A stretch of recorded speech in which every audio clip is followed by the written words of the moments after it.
गुण्डागर्दी। हिजो सुकुनाको पत्थरघट्टामा साँझपख 5 जना पुरुष अनि 3 जना महिलासहित एउटा जमिन जो विवादास्पद अवस्थामा रहेको थियो। उक्त जमिनमा दार्जिलिङको भाजपा विधायक निरज जिम्बाले दबंगगिरी गरेको आरोप प्रकाशमा आएको छ। सूत्र अनुसार विधायक जिम्बा रातको समय सो स्थानमा पुगेर गेट तोडेको साथै त्यहाँ कार्यरत कर्मचारी जसको नाउँ जयन्त सिंहलाई मारणसन्न अवस्थामा पुगिन्जेल कुटपिट गरेको प्रत्यक्षदर्शीले आरोप लगाएका छन्। वास्तवमा उक्त जमिनको वास्तविकता के हो सो विषयबारे अहिलेसम्म केही खुलस्त हुन नसके तापनि घटनास्थलमा उपस्थित लगभग 40 जना जति प्रत्यक्षदर्शीहरूले विधायक निरज जिम्बाको उपस्थितिमा सो घटना भएको अर्थात् सीसीटीभी क्यामेरालाई नै नोक्सान पुर्याएको प्रत्यक्षदर्शीहरूको भनाइरहेको छ।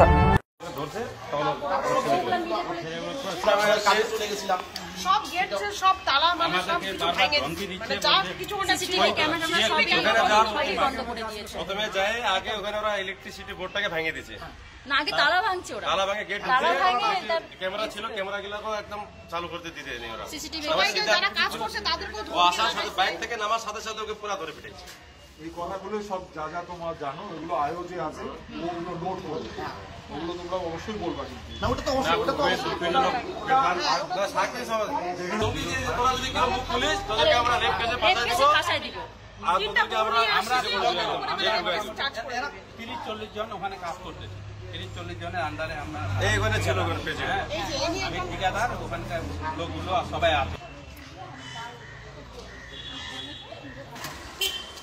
নমস্কার, আমি শম্পা বর্মন সিংহ। আমার স্বামী জয়ন্ত সিংহ।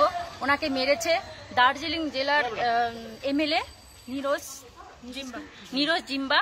উনি মেরেছে আর বলেছে ওখানে এসে দাদাগিরি করেছিল। আর 3 জন মহিলা এসেছিল এবং তার সঙ্গে অনেক 3 জন মহিলা কে চিনেন? 3 জন মহিলা, একজন মমতা কি না জানি না, মহিলাদের নাম আমি অতটা জানি না, আমার হাজবেন্ডই বলতে পারবে ওনার নাম। তো ওরা মেরেছে। তো আমার হাজবেন্ড কাজে গিয়েছিল, যাওয়ার পর ওখানে এসেছিল, ওখানে গার্ড করে ওখানে থাকে।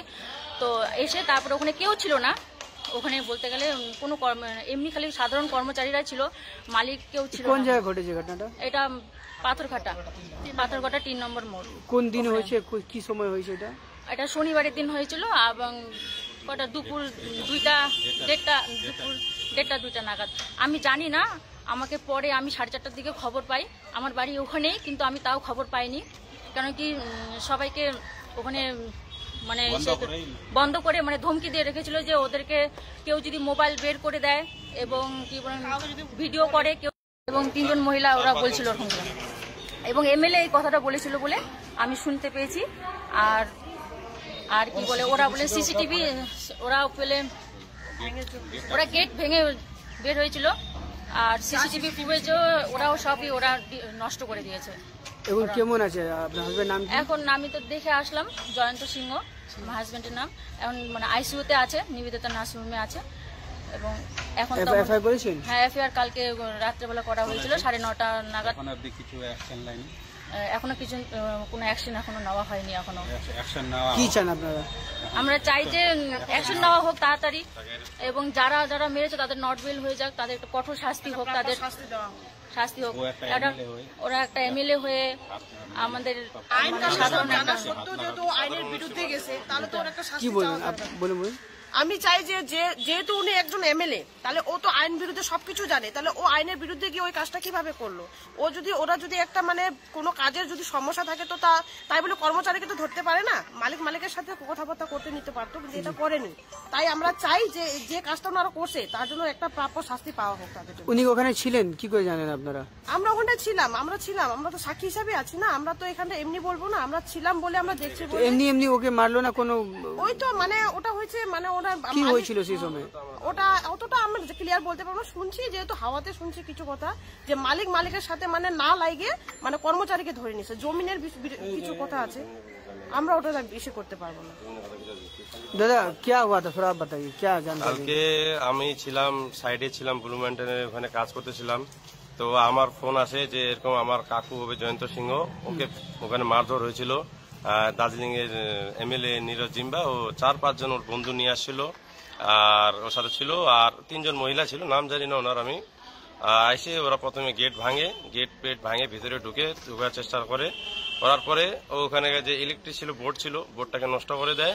নষ্ট করে দেওয়ার পরে তারপরে আমার কাকুকে ডাকে, কাকু আমার আসে, ওকে গাড়ি থেকে নামার সত্ত্বে সত্ত্বে ওই নীরজ জিম্বা ওকে ধরার পরে ওকে 4-5 জন ছেলে ছিল ওর সাথে, ওরা ওকে পুরো মারধর করে। ও সিরিয়াস হয়ে তখন ওকে আমরা সুকুনা হসপিটালে নিয়ে যাই। সুকুনা হসপিটাল থেকে ট্রান্সফার করে দেয় নিবেদিতা এসে সরকারি প্রাইভেট হসপিটালে। তখন ওখানে যাওয়ার পরে ওখানে এখন আইসিইউতে আছে। আমি চাই এখন যারা ওকে মারছে একা পেয়ে, ওরা 4-5 জন মিলে, আমি চাই ওদের কঠোর শাস্তি হোক, তাদের আমার কথাটা কোনটা সেটা হইলো যে ও এমএলএ হোক বা যে কিছু হোক না কেন, আমাদের গ্রামের প্রতিবেশী ছেলে, তাকে মালিকের সাথে কি যা আছে না আছে সেটা আমরা জানি না, কিন্তু ও কাজ কাম করা ছেলেটা ওকে কেন মারলো? ও কোথাকার এমএলএ? ওর নীরজ জিম্বা হোক বা যে কিছু হোক না, আইনের উপর কেউ যাইতে পারবে না।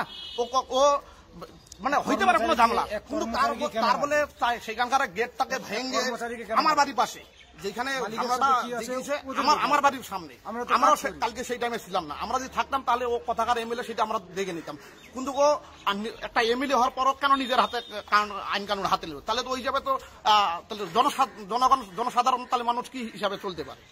আর আমরা এটাই বলতেছি যে সে যেই এমএলএ হোক না কেন, বিজেপির এমএলএ হোক বা পতাকার এমএলএ হোক, সেটা আমরা জানি না, ওকে আইন কানুনের অনুযায়ী সেরকম কঠোর শাস্তি দিতে হবে। আজকে নীরজ জিম্বা এখানে মারবে, কালকে ওখানে মারবে, ওকে এটা বাপের হিসেবে পেয়ে গেছে নাকি?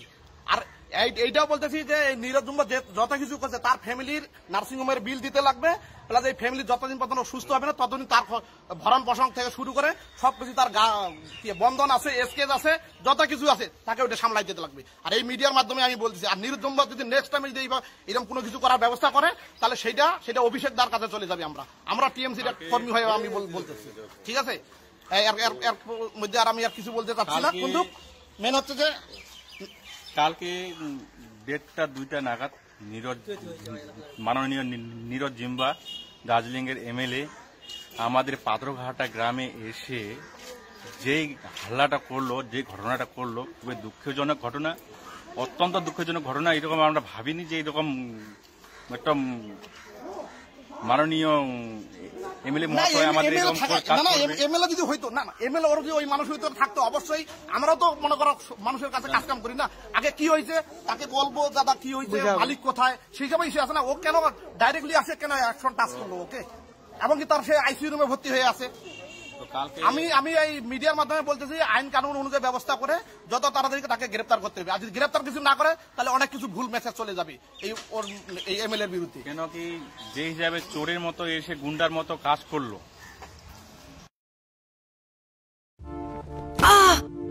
যদি বাম লাগানো আপনার জন্য নরমাল হয় তাহলে হতে পারে আপনার হাড়ের শক্তি নরমাল নয়। ওপর থেকে কিছু লাগালে ভেতর থেকে হাড়ের শক্তি কিভাবে বাড়বে? তাই নতুন হরলিক্স উইমেন্স প্লাস, যা ক্যালসিয়াম আর ভিটামিন ডি এর 100% ডেইলি রিকোয়ারমেন্ট পূরণ করে আর 6 মাসে হাড়ের শক্তি আরো ভালো করে।